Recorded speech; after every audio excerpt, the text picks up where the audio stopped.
Okay, can you explain a static keyword in Java?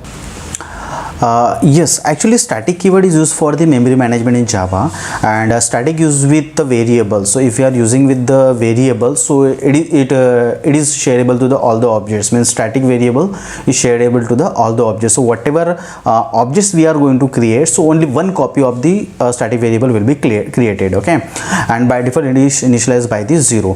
So same static will be with the, we can make any method as a static as well. Okay, so if my method is static, so that will be loaded into like at the time of class loading, and we have to access that method by using a class, because that data will be allocated and memory will be allocated inside a method area. Okay, then we have the static block as well. So we have two types of blocks, static block and non-static block. Okay, so what is in the static block? So we have to mention the static keyword and then opening bracket and closing bracket. So whatever lines and code we can mention there, so it will be loaded at the time of class loading. So when my main method is executed, so before main static block is executed. Okay, similarly we have a non-static block. So when my non-static block is executed, when I'm going to create the object, so that time my non-static block will be executed. Okay, but here the main thing is that static method and static block must contain the static data only. Means like instance variable and instance method we cannot write there.